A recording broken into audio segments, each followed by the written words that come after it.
Hello and welcome. Where I am right now, it is Thursday, 1:30 in the day.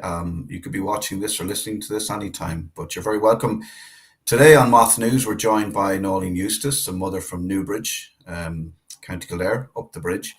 Um, Noeleen tragically lost her son, Kelvin, who died by suicide earlier this year. Kelvin was just 26. He lived with Asperger's syndrome, anxiety, dyspraxia, and sensory processing disorder.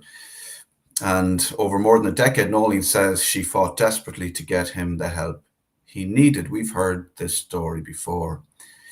Despite repeated hospital visits, including almost 60 trips to A&E in 1 year, Calvin was denied inpatient care, and every door, as Noeleen says, was shut.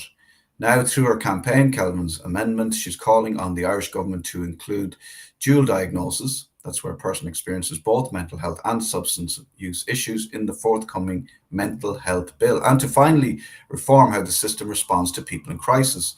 Noeleen joins me now to share her story, her campaign, and her message to those in power. Will they listen? Noeleen, you're very welcome. Um, I mean,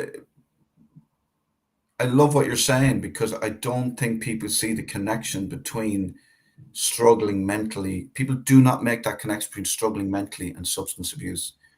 No, no. And to me, it's as clear as day. And we how we treat people who are struggling.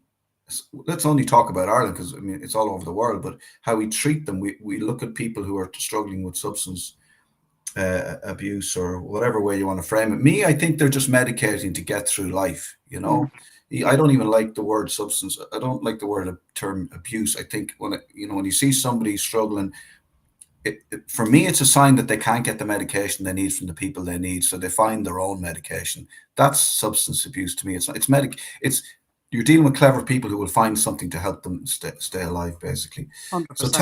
tell me a little bit about Kelvin. Just tell me a little bit about like where where your head is at now with regards to Kelvin and what's going on. As I said to you earlier this morning, that was a very tough morning this morning. I came across his watch and I broke down. And it's little things like that. It just comes out of the blue. You get up and you think it's going to be okay today. And then you just get a wallop of the reality that he's gone.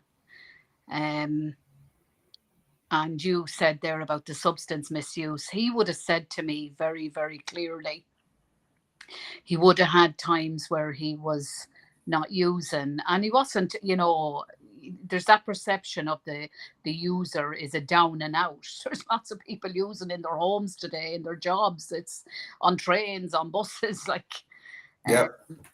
getting through life, just and he would have said to me very, very clearly, what medication I'm on is not working for me.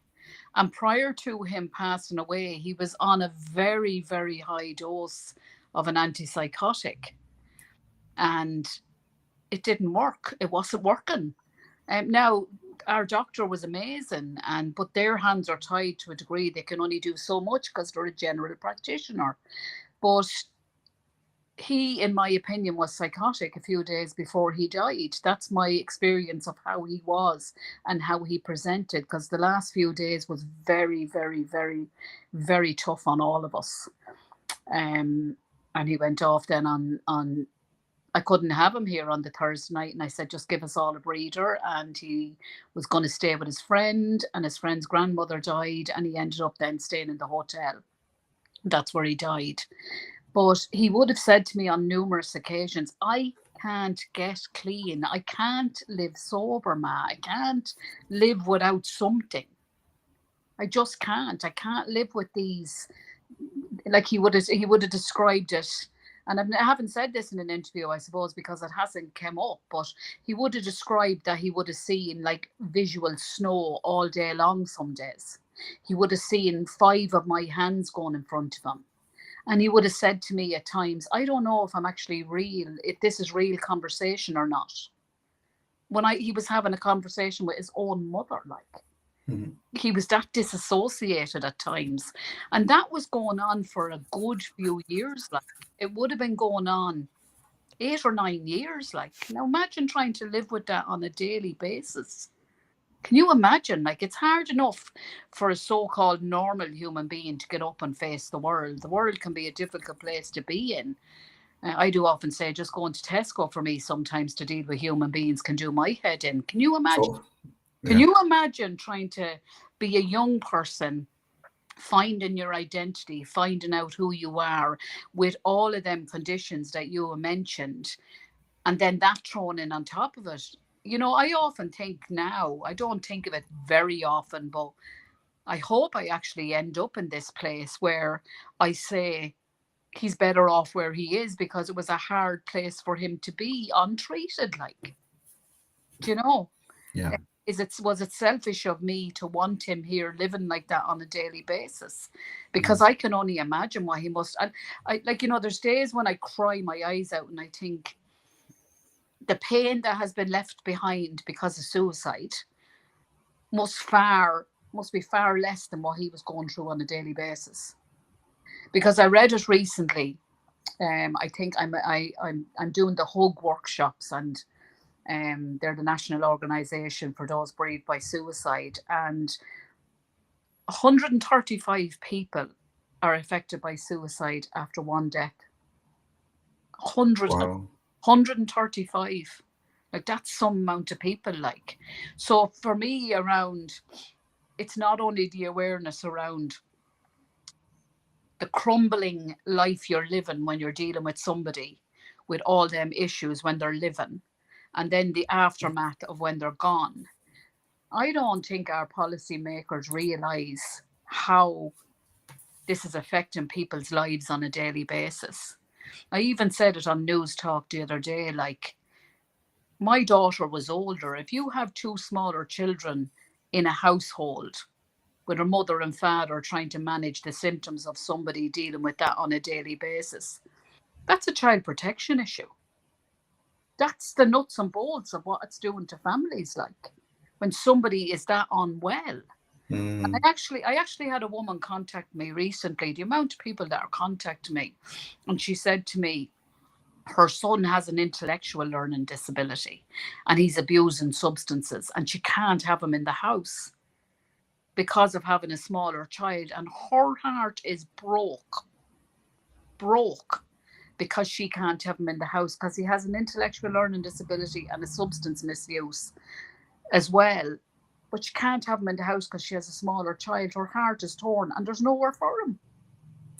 And where does he fit in? And I think it goes back to, and I'm sure I've had experience of this, I'm sure you have experience of this all through school, you know, when they're young, when they're trying to go through school, when they're trying to fit into this system that Mm. has no place for them because it's environment. It's like I can remember myself as only getting late diagnosed for ADHD and autism, looking back now, but Yeah, realizing I was drinking to be in the places that my friends were. So I was drinking to be in the pub. Do you yeah. know what I mean? I wouldn't go. I don't like being in a pub now. You mentioned the shopping centre. I don't like going to the shopping I'm the centre. same. I'll go. I'll get my stuff done. I'll get out of there as quick fast as I can. If I don't have to go, I won't go. I wouldn't choose to go to a pub. I'll go like for an hour or two, or there's Yeah, something going on and I have to be there. But I wouldn't choose to spend 3 hours in a crammed pub. no. But I drank to do that, and very often that is what people are doing who find substances. If they can't get the medication, they'll find the medication on the streets. They'll find somebody selling it, and they'll go, "This works for me. This allows me to be, and this, or it allows me just to escape for a little while from trying to." And it's the fitting in. It's Mm. the square peg in a round hole, trying to fit in, and that's to me. Like you can tell me your experience, but with the say the authorities, the department, whoever you're dealing with, politicians, they just want people to shut up and fit in. That's the problem. And it's not, there's no, like, that young person is in homeless services at the moment. Now, I worked in homeless services for 12 years. You want to have your head about you to be living in. Don't get me wrong. It's so much better than the street. And there's lots of people who end up very well and do very well through homeless services. But somebody like him is so vulnerable in homeless services. My partner lives in the UK, and I'm always, because of my degree and I studied sociology and all of that, I'm always comparing both. And I was speaking to somebody recently who does dual diagnosis meetings. There's none of them in Ireland, like. They're in the UK, they're online in England, and you can log in to do them from here. I've done open ones myself, but the difference in listening to the support that they're getting over there compared to here, somebody like that here would slot into supported accommodation where there's Yeah. staff there to support them, not put into a homeless service where there's people, some actively using, and there's all sorts going on. Do you know what I mean? Because they're out in the street a lot of the time during the day, and then they're in the evening, and it's pure survival. Like, there's absolutely no judgment, but an awful lot of people like that with mental health, substance misuse, and Tony Atwood says it in his book, they end up either in criminal justice system, substance misusing, or dead. That's the reality of just trying to, and that's what I seen. I seen a young man who was 26 years of age who was just trying to fit in. And I used to say that to him. Instead of trying to fit in, why don't you try and step out? But he didn't. He wanted to, and I get that. It's easy for me, an older person, to put that. I've only figured out, like you said there, I mean, I'm in recovery myself, nearly 30 years from substance misuse. So that's why I understood my son. I understood that trying to fit in, trying to be part of. I'm in a place in my life where I have no problem stepping out. I don't want to fit in. I'm okay being Noeleen. I'm okay doing my shopping online and going and collecting it at the car. I'm okay not going to Tesco. Like, I've made a decision now. I am not doing Christmas. I will do it with my grandchildren. I'm not putting up a Christmas tree. And I've already made a decision. I can't go into Tesco and Dunn's to hear Christmas music because my grief is so raw. I'm not doing that to myself. So I've made that choice. Now, you ask a younger person, they wouldn't have a clue how to make that choice because they haven't got emotional intelligence and that maturity about them. They just go and try and fit in and do it to themselves. And then they end up going crazy on drink and drugs to try and do the 12 Christmas, them jumpers or whatever they do. Whereas I'm older now and I'm going, no, I'm not doing this. I'll get a felt Christmas tree thing and stick it on the window for the kids to decorate and my grandkids. I'll do my bit with them, but I'm able to navigate my world now for a few reasons. I have recovery. I found out who I am in recovery. I have an identity. And that's what my son was trying to do. He was trying to identify who he was and what he was, and struggled with that because of all them conditions, you know? Tell you what, I think I might join you on the not doing Christmas thing. Sounds really, really nice. It made me feel really relaxed. I was like, oh, but this, on a serious note, young people don't think that that's an option, and it's not an option because, I mean, I can remember drinking as a young person. I don't drink anymore. Yeah. It never got to a point where I suppose I drank at the weekend. I was functioning. Probably, I mean, let's be honest, probably like a functioning alcoholic. If you drink at the weekends and you drink every weekend, I know it seems normal, but you're functioning alcoholic and you're drinking when you don't have to work, and that was the reality of it. Yeah. I didn't. It didn't. I always wanted to stop drinking, but it just didn't really seem like an option or was the right thing to do, or people would accept it or whatever. And it was only when I got a bit older I thought, actually, do you know what? This is something that I need to do for myself, and it's all about self-care and self-love and all that kind of stuff. And I just don't. I genuinely, I mean, I'm not going into shops with Christmas music, and I know you're saying it because it's a serious thing for you, but I think everybody should be free to make those choices, really, to just not do Christmas. I strive to be my authentic self now, but 20 years ago I didn't. I mean, when I gave up alcohol when I was 22, I cried myself to sleep for 12 months because all my friends were in the pub, like all my friends were out there. I lost friends over deciding, and I had to. I had no choice, really. I had to. I was a young mother and it was causing serious problems in my life. I mean, I was still working like you and functioning, but any few bob I had extra was gone on drink, like, and I really had to look at it. But you had to choose yourself in the end. I had to choose, like, I had to make that decision, and that's where my understanding around it comes, how hard it is, especially at 22. He was 26, and he did try, and like that. He wasn't even into the pubs, even because he couldn't do the pubs because of the crowds. He'd go an odd time, a very odd time. But, trying to fit into even a workforce, even into a Yeah. workforce. I remember last year, Christmas last year, he was after been in a job and he came home and cried his eyes out after being at the Christmas party because somebody had slagged him off over something and saying he wasn't good at his job. And he cried like a baby. And I had said to him, "You don't have to go to the Christmas party." "No, man, no, I do, I do." And I remember my heart broke for him, thinking, you didn't have to go to expose yourself to that. But he wanted to go. He wanted to be like the lads. Yeah. You know? How can you not go? And also you're very hard on yourself at that age, and there is that thing of like, how will you just cop on, and it doesn't matter what anybody says to you. You feel like you're failing if you don't do what other people are doing, and Yeah, that's it's like maybe this time it'll maybe I didn't enjoy the last Christmas party, but maybe this time it'll be if I different. go to the pub it'll be different, and I've done this and I've done that, and I used to be obsessed with like what vitamins I was taking and how much exercise I was doing, trying to fix myself so that I'd feel better and the anxiety wouldn't be there. But it was nothing to do with any of those things really. No. Um, so tell me about you talk about every door being shut. Um, Tell me about that experience and where it's brought you to today and the campaign and why. Like just the line between the doors being shut and what you'd like to see happen in Ireland. Well, I said recently on an interview about the CAMS, the first thing was the diagnosis. And then the second thing, I reflected on that after. The second thing was absolutely no support. Like there wasn't one recommendation on his report from CAMS, not one, not one. Like when I got the private one, there was about 18, 20 recommendations. And even one of them was simple as get a pet.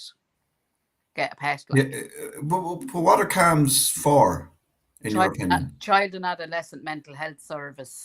They're there to support children who have mental health, present with mental health issues. I suppose diagnose them is one. They don't do an awful lot of that. Medication is two.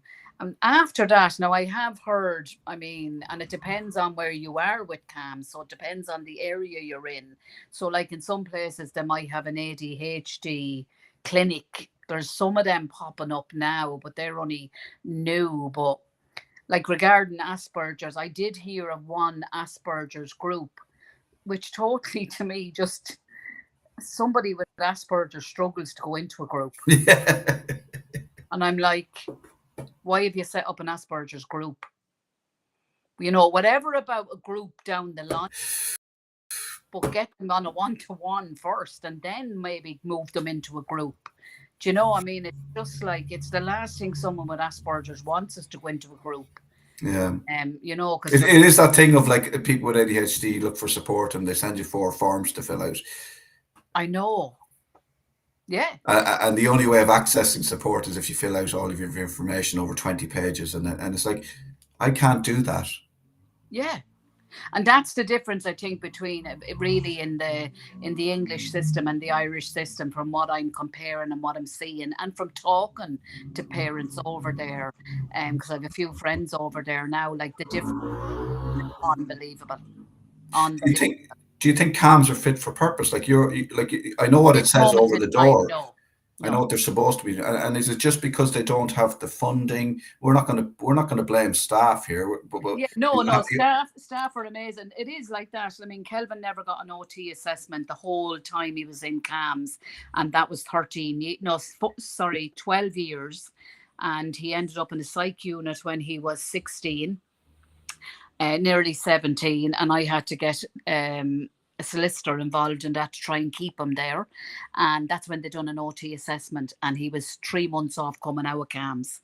3 months off it. Now I'd already got an OT assessment done privately, so they had no OT. Like, and that's what's neat. It's that joined up approach. Like, mm, I don't think people realize the value in an OT assessment. For me, it was more informative around the daily basic tasks of living with somebody living with stuff like that OT stuff around your senses. You wake up and you're breathing, you're feeling, you're thinking, all that. You're touching, you're eating, all them senses. And you know, well, I know, and you with your experience, I mean, going to Tesco and oh my God, I just say, get me out of here. You know, and I don't have a condition that I know of. But you know, I know if I go into Tesco or whatever, other supermarkets are available. I know that if I go into a shopping center or some place like that, I know that afterwards I, I have an awareness of how I'm going to feel afterwards. So it's okay. Yes, It doesn't catch me on the hop anymore. Like I'm not wondering why I'm feeling low. I'm not worried about needing a nap. You know, I'm at the age where it's okay to say, you know, I'm just going to take a nap, and I don't care if I offend somebody by yeah, it because I'm, you know, it's not about anybody else at this stage. no, But young people don't know that, and I do think you're right about the, you know, the occupational therapist piece about being able to say, well, oh, what kind of house do you need to live in? What kind of job could you do? You know, all of those things. Like, and also, you don't, no, you don't have to do that kind of job. No, you could do something. What do you know, to spend time with somebody, to see what it is they enjoy, to, yeah, you know, and tell them that it's okay to enjoy that and it's okay, but it's but you need that. guidance. You need a buddy, you know. This You need that guidance and the education and that awareness to find out who you are. Do you know, like me around drink, I found out I wasn't able to drink. People were telling me I wasn't able. If I was left to my own devices, I would have probably kept going. There was consequences for it. But the same thing even around, like, there's consequences for people like that around food. You know, or you get overstimulated, understimulated, or like my son, I remember her saying, you know, about how he felt in the mornings. Like, this is like, if somebody knocked, my daughter used to come in here and she'd have to come in here by appointment. If she arrived here in the morning time and the grandkids were with her and they'd be banging and jumping and throwing toys and all of that and blah, blah, blah, his anxiety would be through the roof for the whole day. If I had somebody coming here and again, people didn't get it, to do work, I'd say you need to ring before you come. They'd arrive at the door, bang, bang, bang, his anxiety. And he used to say that to me, my anxiety has been set up now for the whole day. I'm off gear, I'm off target. Yeah, yeah, And that's disrupted everything. disrupted absolutely everything. And people don't understand that. And people don't. People are like, what's the big deal? It's just, you know, I just forgot to call in advance. But it's the same as saying. I would say to people, I just don't do phone calls, but we can text. Yeah, yeah. And it's allowing people to do that. What do you tell me about? Tell me about what you'd like. Tell me about Kelvin's amendment and what you think. What are you calling for? What are you asking the people in power to do? Well, dual diagnosis, I tell you what I'm asking for it to be recognized. I mean, recognized, yes, it is recognized a small bit, but I don't think it's recognized enough. Yeah. Our, Well, if our cams country, aren't able to do their job, or no, whatever. I mean, um, our country is awash with substance misuse. Yeah. It's awash with dual diagnosis. The amount of people that are contacting me, unbelievable. Can we say that as you say, it's a woman with a few glasses of wine, and it's somebody who's getting, you know, something like Xanax from the doctor. It's not Oh no, the obvious person outside your spar with a, you know, an empty cup yeah, looking it's for a not. few euro. Yeah. It's everywhere. It's endemic, and I'm not going to say it's a pandemic, but it's everywhere. You're dead right. Well, I mean, when you look at the links between and the, well, now there's no, you see, it's interesting, there's no data on Ireland for dual diagnosis deaths. Interesting, because if there was, do you know what I mean, Right. there's no data, whereas in England there is. But Because if there was, they'd have to do something about it. Yeah. this is it, and this is my thing. If people are diagnosed in CAMS, or even diagnosed as adults, they'll have to do something about it. Yeah. You know what I mean? I mean, Keltoy up there was, I think, 16 beds or something for dual diagnosis in the whole country. Do you know? I mean, you're not, they're not treating the issue, and I mean, people, as I said, are dying. There's 48 deaths by suicide a month, like a month. It's every day. I mean, the suicide thing definitely. Like, how are we not? How are we not terribly? Why He is there did. nobody? Well, I kind of think it's the shame that is stopping people from joining the dots, because it's almost like, I don't know what your experience is like, but do people realize it's the same with the care homes, it's the same with the hospitals. Everybody's been affected adversely by our services, but nobody seems to be connecting the dots or talking to each other. So we don't realize that every family's been affected by this every day. But you know what I actually believe, and I really truly believe this. I believe our policymakers do not care. I believe they do not care. Mary Butler, our minister, junior minister for older people and mental health, said, Mm, this is documented. Flippantly, she said, ADHD and autism seem to be the new trend. Now, she's our policymaker. mm. And I thought, the cheek of you, you're absolutely after insulting the autism community and the ADHD community by making a statement like that. And you're the one making the policies for our services. That is, to me, despicable. But you see, I suppose, isn't it easier to say that than actually let down your guard, stop being defensive, look at our systems, look at our education system, look at our hospitals, look at this, look at that. And actually, do you know what? I often think it'd be just much easier to fix everything. Well, the thing about it is, my son, there's one young man who was Yeah. well capable of working and living in this country. Well capable. Got his license when he passed his theory test first time, passed his driving test first time. Once he'd get his mindset into doing something, and it helped with his anxiety that he didn't have to walk around, he had a car. Once he was driven and knew and excelled in his course, I mean, there's somebody who could have been a taxpayer. Do you know what I mean? Like, ding a Yeah. ling a ling, ding a ling a ling. Like, I mean, you know, our country is reactive, but not even reactive enough. Like, I mean, why didn't he get his diagnosis when he was younger, when things were happening in my family home? Like, why? Do you know, he would have been able to be supported through school. I would have homeschooled him, as I would have done. I would have adapted my life to do that. If you were also, if you had been given the support, or if there was a framework for you to do that, you're not asking, like, it's this thing of like, we're not asking the state, we're not asking Simon Harris to come in and teach these children. We're looking for the structures and the support for people Oh, to do the things that they want to do, and aid and support their loved ones. That's all. that's all. Yeah. Do you know what I mean? Instead, like, families are being literally crushed down. You know, I mean, I'm well capable, but my concern is the person who's not capable, a mother who's struggling with other stuff. Mm. Where do they end up like? I mean, do you know? Support these people, just support them. There's lots of people out there who are well capable once they get the diagnosis. Like me, I went off, I read the book, I did, but we were backtracking the whole time. Mm. We were backtracking the whole time. We were years behind. Yeah. The damage was done. Yeah, because you're, as a parent, you're trying to get your child to fit in. You're trying to get them to Yeah. go to school. You're working. You're swimming against the tide all the time, because you don't realize what you're dealing with. No, And it's once you go, okay, I need to stop doing all of the things I thought I should be doing as a parent, and I need to do the opposite. That's the only time you start feeling like you're getting anywhere. But as you say, by then it's often too late. it was too late. I mean, the reason I ended up that year, I'll never forget, when he was 13. I haven't worked full time since. I haven't worked full time. I've done night shifts, I've done you name it, blah, blah, blah, to bring money in. But I never worked full time since. I was at home to support him as much as I could, educated myself. But that was after he said he was suicidal. Like, why did it get to that point? Why? Mm, Or at mm. 13, like, my 13-year-old child. Why didn't I tell you what it is? It's pure and utter.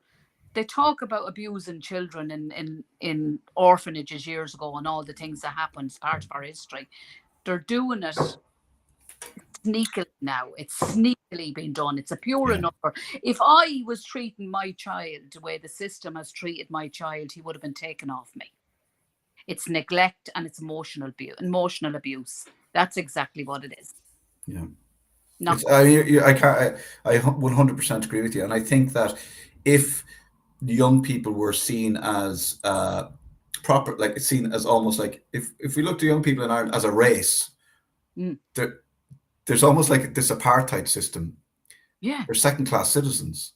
Yeah. We don't care enough about them. We want them to put up and shut up. We want them to go into school, keep their head down, stop talking, stop causing trouble, stop doing this. We're so quick to tell them what not to do, and we won't tell them what they could do and what they could.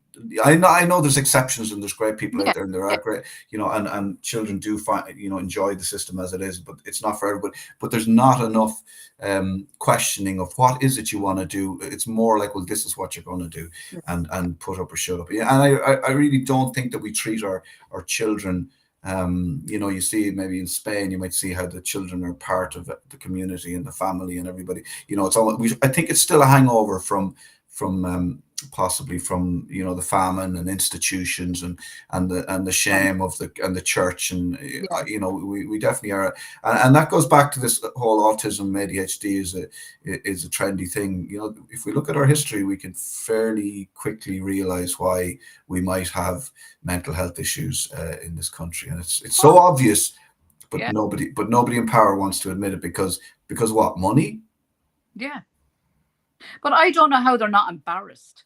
I mean, for anyone to say in Ireland there's 48 young people dying by suicide a month, I would be embarrassed as a policy maker to say that.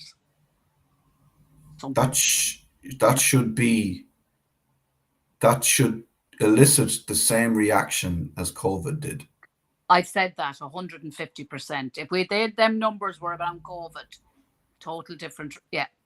Yeah, we'd all be out. We'd all be hugging people. We'd all be out making sure everyone's okay.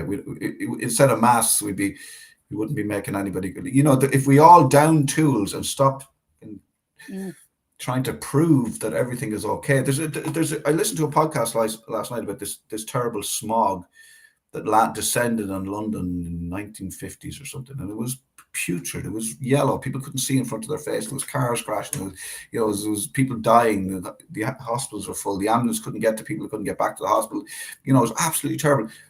And the government were just not really. I was nothing wrong. Just keep going. The blitz spirit and all that kind of stuff. This was a yellow smog where people couldn't see in front of them. They were coughing, they couldn't breathe, and the government were not saying there was any problem. So much so that the doctors were putting down death by bronchitis, nobody mentioned death by smog. Thousands of people died, and I was thinking, that's kind of what's going on here. We got this we got suicide, we got issues around the care homes, and people are being told that everything's grand. Yeah. Don't worry. Just don't worry that you can't see your hand in front of your face and you can't breathe. Keep going and keep going to work and we'll try and keep everything. And that's listening to that felt like that's what's happening. It's very similar, It's like the abnormal becomes normal. That's what I said. In my home, the abnormal became normal. And I was wondering before he was diagnosed what was wrong. What was I doing wrong? When I look back now, I should have been given a medal. For someone who never slept, never slept, and I was trying to function with another child and in school, and he was in school still at the time, but you're trying to get up and get on with your daily chores, and you're just not sleeping and you're worrying. I mean, it's just crazy, absolutely crazy. You nearly think that you're doing something wrong, because I'm not like other people, and the state makes you feel like that.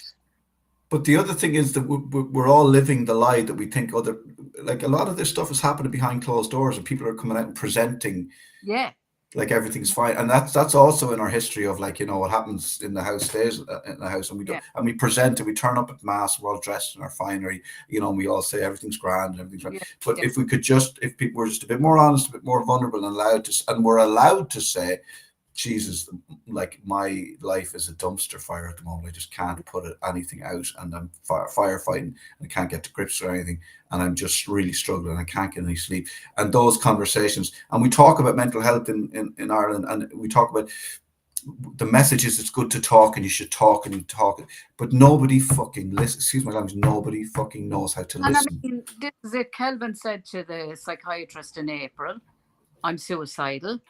And as you said about the ADHD form, she told him to self-refer to the Eden program, which is a service for those who are suicidal or who have attempted suicide. Now that never got back home to me. He never told me. Sure, his head was gone. Like, So if you're telling somebody who you're supposed to tell if you're suicidal, they'd say, "We'll fill in a few forms and apply to be accepted." What plan is that? but she didn't That's even. But she didn't even print off the form. She told him to go home and self-refer himself. I'm like, nuts, crazy, crazy. Yeah. I mean, it's terrible to say. I'm surprised and not surprised Yes. in equal measures. So, have you been to the Shannon? So you've been to speak to the government, or what's the? Yeah, because the Mental Health Act is under review at the minute, and CAMS, obviously they're talking about regulating CAMS. Dual diagnosis is mentioned, but not in my opinion enough.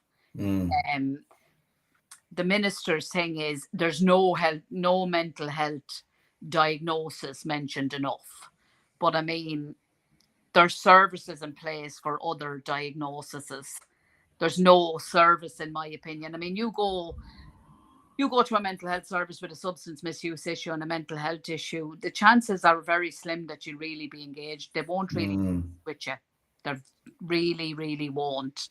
I know of a few, but not many people are being engaged with over that. So the attitude is, "Oh, we'll get clean and then we'll help you." This is it. And my son tried to detox in the community and couldn't detox in the community. Under our Misuse of Drugs Act, a doctor doesn't have to take you on if the risk is too high. And he attended a day service here and asked them in the day service, and they wouldn't take it on. So I was left with trying to detox him at home, and he was left with trying to detox him at home. He came to me on numerous times with a detox plan from ChatGPT, trying to detox. Like, yeah, because people should know that somebody like Kelvin in that position, who's been forced to find his own medication to stay going, to operate in the world, they're trying to find a way to stop another way. It's like that's the search. The search for this. If I take this, I'll go get some John's wort. I'll take more vitamin C. I'll run more. I'll take, I'll try booze. It is constant. It is absolutely constant. This need to find something and I don't mean this in any way because they don't need fixing, but it's that feeling that you need to be fixed and something will fix you. And a lot of the time it's just that we don't have a place for them and we don't make space for them. No. And I mean, it was nothing new to me to wake up in the morning to 20 texts, and there could be like, this is what I'm going to do now, and like that, of how he's going to detox and how he's going to do this and how he's going to do that, and just like trying to figure it all out. And watch it, like painful to watch it when all you need is somebody, doctor. And I understand our own doctor not being able to take it on when the risk is high. But who can take it? So like, yes, the GP can't take it on, but then CAMS can't take it on. Then you go to a psychiatrist and they can't take it on. Like, who takes it on? Exactly. And you go to the general hospital here and you tell them they're suicidal 60 times in 1 year, and they tell you you're not high enough risk. Like nuts, like crazy. Absolutely crazy. And I remember saying to the doctor, like, what qualifies him to go in as an inpatient? Now, I didn't want my child in a psychiatric hospital. I would have rather deal with it at home. But when somebody's telling you you're suicidal and you're not sleeping, you're like, how am I going to mind him? Like, how can you mind someone? And he said to me, he has to be acutely psychotic. And I found out after that that's not being written anywhere. Like, do you know, you're a risk to yourself or others. He was a risk to himself. It would seem to me like we've been. I mean, my own personal view is that we've been told a lie, and that we need doctors and we need hospitals and we need this and we need that, and that's all part of a system that doesn't work for a lot of people. Yes, okay, we've been told we need them. Now give them to us, because then they're not available when we really need them. Now go on in and get yourself a prescription for an antibiotic for the cough you have, or the thing you have, or the bit of a thing, or the little, you want to get an X-ray for your. We there's so many people being failed. Like I don't even think hospitals remember what their job is, because it seems to me like hospitals feel like their job is to is to is to look after the staff of the hospital and not the patients. I, I, I don't know. I think everything's broken, and we really need to Like I stop and when I start again. when I used to walk away from that hospital, it used to make me laugh, saying you can't be abusive to the staff, and I'm going, this system is abusive. This system is abusing people here. Not everybody. Don't get me wrong. You go in with like that. If you go in with a heart, an issue with your heart, you're brought straight in. If you Hmm. and you're treated. But the system for my son was pure and utter abusive. I remember the security guards laughing at him when he got so distressed. Do you know, because he's seen and looked okay. Do you know, he wasn't okay. He was very distressed. He wanted help. Well, I do think that what you just said there about if you go in with that, if you've just had a heart attack, you'd be brought straight in. Yeah. I do not see why somebody who's struggling with their mental health so badly that they've taken to take some substances to somehow try and deal with themselves. And why are they dealing with themselves? Because they know that if they go to any, two security guards are going to be laughing at them. And why can't we decide that if somebody turns up Mm. in a state where they've taking some substances, their mental health is you're struggling with their mental health, they're in a bad way. Why can't that be viewed as somebody the same as someone who's just had a heart attack? Yeah. I mean, as I say, in England, I mean, my partner's from Doncaster. They have a 24-hour for under 18s and over 18s crisis intervention team, 24-hour in Doncaster. Why haven't we got them in Ireland? I was talking to somebody recently, and she said she could ring her crisis team at 4 in the morning. She's still alive because she could ring her crisis team at 4 in the morning. She's in supported accommodation. She still has her child. Do you know what I mean? But there's literally nobody you could ring. No, but you have to go to A&E. That's where you And go. and then when And you then get there, 9, 10, 11 hours.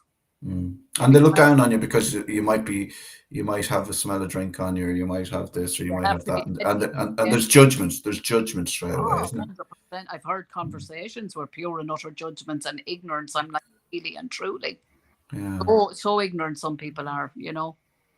What do you think? Are there any simple solutions here? Are there things that we could do differently? Could the school system do something different? Like what would you do if you had like if you? I'll make it the Taoiseach for a few weeks. I think the first thing you need to do is diagnose people. That's one. And then secondly, the wraparound supports like, do you know, Mm. schools in fairness, our experience with school was very, very good. But when somebody's given 5 hours resource, 5 hours a week resource hours, and that's put into a group setting again, somebody would ask Mm. fun into a group setting.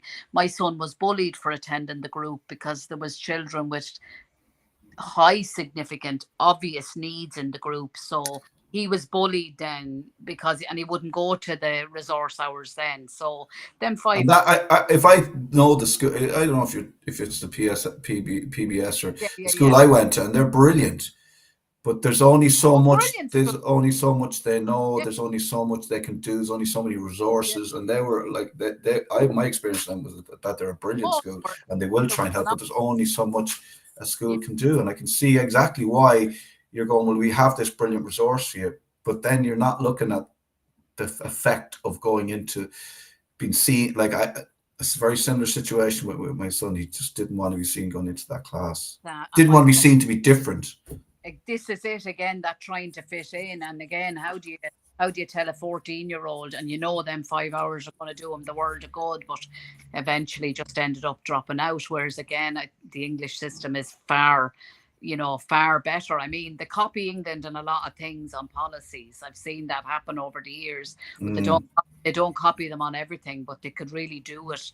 I mean, like that, the crisis team, the now Tala Hospital have little pods if you have mental health, and there's a pod there. You can go into a pod. Now you still have to deal with the same system, but you and yours. I was in there with my son in a little pod, and it's not noisy, and there's a door. Great, That even lovely.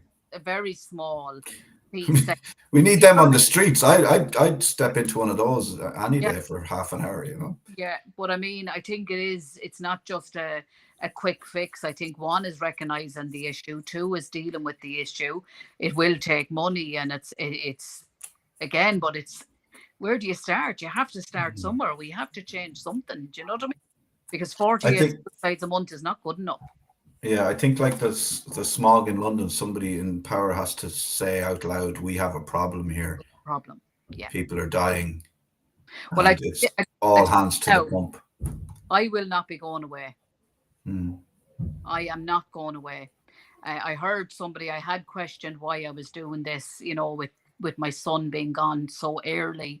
It's not long ago, and I heard somebody talking about, there's different types of grief, and some people. Now I do have my breaks in between because of my own mental health. I have to be very careful, Of and I have course. where I don't answer the phone like yourself and one thing Mm. another. But this is an issue that I feel that just cannot be let go. It Mm. cannot be let go.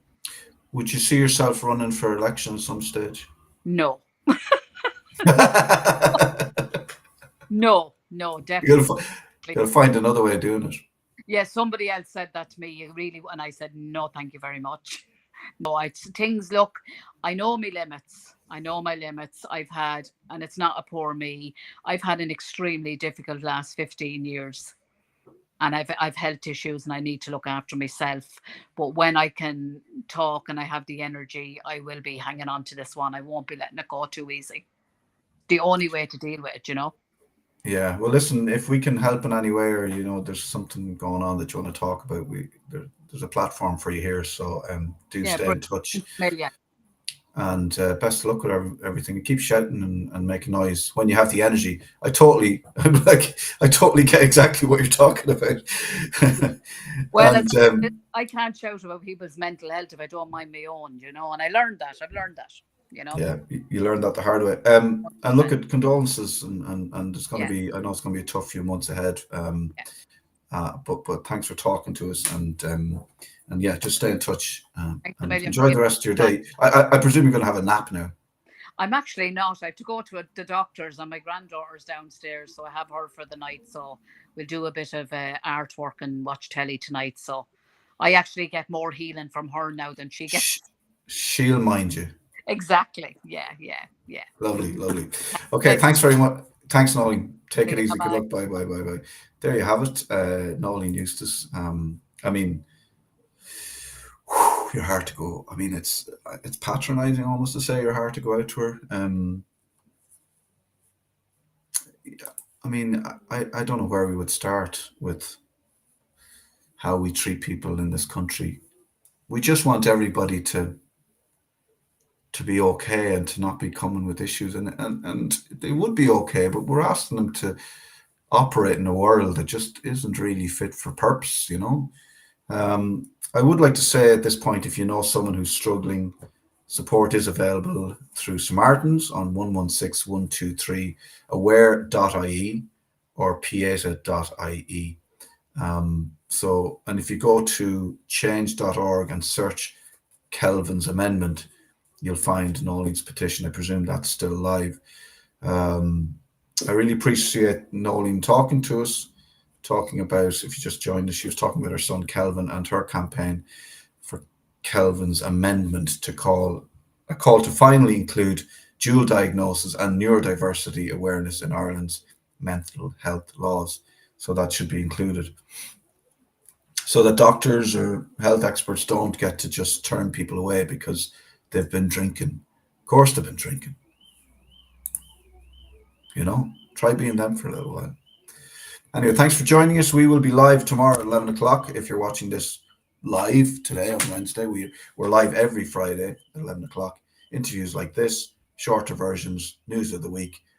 And if you have a story and you want to get your story out there and you can't find a platform, we're here for you. Take care. Enjoy the rest of your day.